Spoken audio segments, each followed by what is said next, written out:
buenas noches compañeros, muy buenas noches doctor.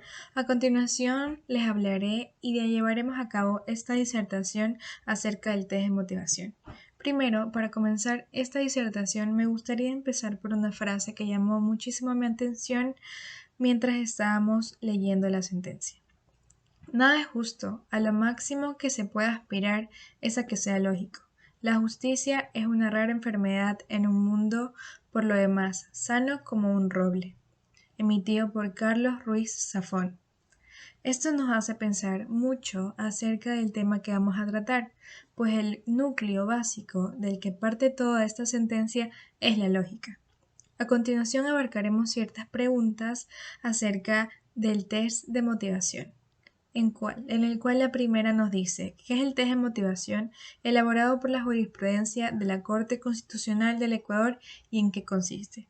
Tras hacer un arduo análisis a la sentencia número 227 del 12 de septiembre, llevamos a cabo que el 21 de julio del 2012, mediante la misma sentencia, esta Corte acuñó que el dominio del test de motivación se basa en un procedimiento ideado para establecer si en un caso concreto se ha vulnerado o no se ha vulnerado la garantía de la motivación.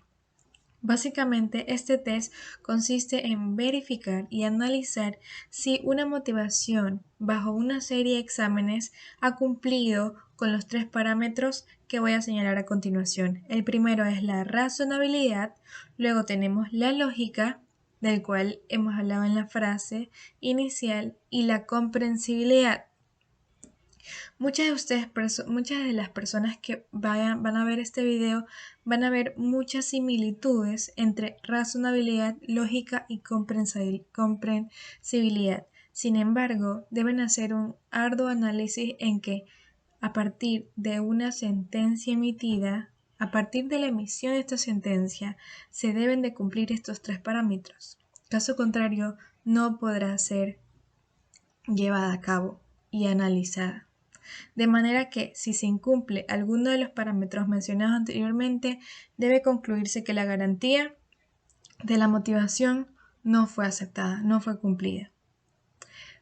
Otra de las preguntas que tenemos es ¿por qué se puede afirmar que la sentencia número 1158 del 17 del 2021, del 20 de octubre del 2021, se aleja del test de motivación?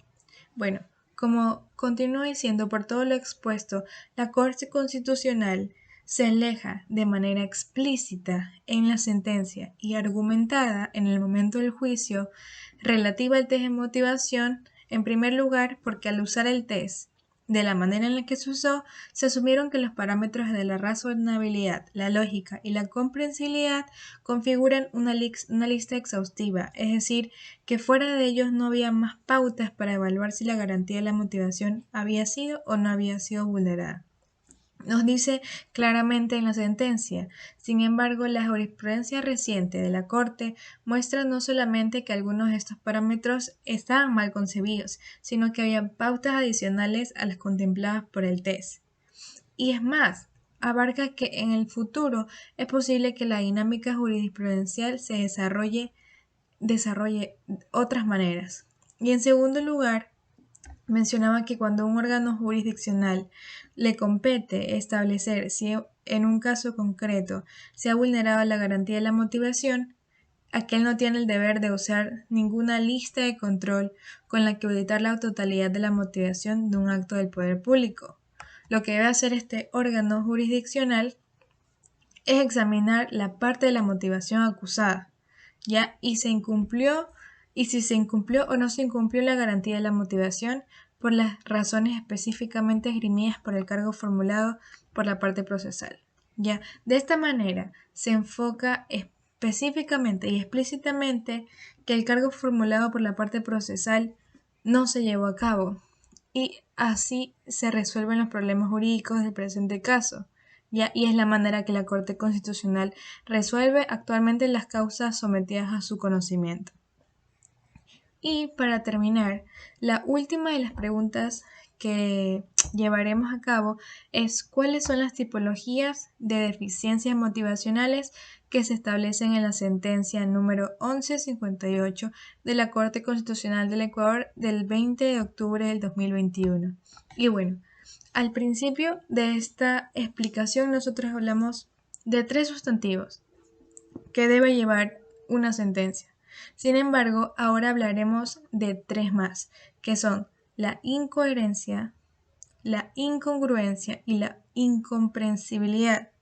¿Ya? Estas son los sustantivos y es más, a los objetivos que se debe llegar a que la Corte Constitucional no obtenga o no deje pasar, deje fluir una sentencia si estos sustantivos, incoherencia, incongruencia e incomprensibilidad, están debajo de una sentencia. No se puede llevar a cabo si los tienen. ¿Ya? Y estas son las deficiencias motivacionales de las que nos hacían en la pregunta que acabé de hacer. Ya, la jurisprudencia de esta Corte y en este presunto caso ha identificado a estos como tipos de vicios motivacionales que se enumeran como incoherencia, incongruencia e incomprensibilidad. Y básicamente nos dice que la incoherencia es una argumentación jurídica que puede lucir suficiente, puede lucir como si fuese a rellenar todos los vacíos que tiene la explicación, pero no todas sus partes juntas marcan algo con sentido y de fondo. Es así que nos dicen que una argumentación jurídica puede lucir suficiente, pero alguna de sus partes podría estar viciada por contener enunciados incoherentes y por tanto la suficiencia motivacional podría ser solo aparente. Como les decía, puede que cada una de sus partes suene como algo coherente, pero al final todas las partes unidas no lo son. Es así como se nos decía en clase que las personas que no están preparadas para una exposición, en este caso para una sentencia, no van al punto exacto. Sin embargo, las personas que sí lo están, simplemente te hacen una explicación más sencilla. ¿Por qué? Porque conocen el tema. Y es más, una vez un profesor me dijo, si uno es una buena expositora o un buen expositor, lo que va a querer es que llegue a la audiencia el mensaje que quieres dar, no hacerlo mucho más complicado, porque eso solo hace una persona un gran experto, un gran expositor, pero no lo hace un buen compartidor de su conocimiento. Y para una buena exposición, yo me he dado cuenta en toda mi carrera universitaria que vale más que la audiencia te entienda y entiende tu mensaje y eso se lleva a cabo a una buena exposición a que muchas palabras en una sola exposición y que nadie entienda nada de lo que dijiste. Es de eso que nos habla la incoherencia. A su vez también tenemos la incongruencia, que es una argumentación jurídica. En este caso puede lucir suficiente, pero alguna de sus partes está viciada por ser incongruente con el debate judicial, y por tanto la suficiencia motivacional podría ser solo aparente, pues las respuestas incongruentes a los problemas jurídicos del caso no sirven para fundamentar una decisión. Es así que posteriormente también hablamos de la inatinencia, y también nos dice que hay inatinencia cuando en la fundamentación fáctica, o en este caso fundamentación jurídica, se escriben razones que no tienen nada que ver con el punto controvertido. Es decir, que las partes secundarias no guardan razón con la principal.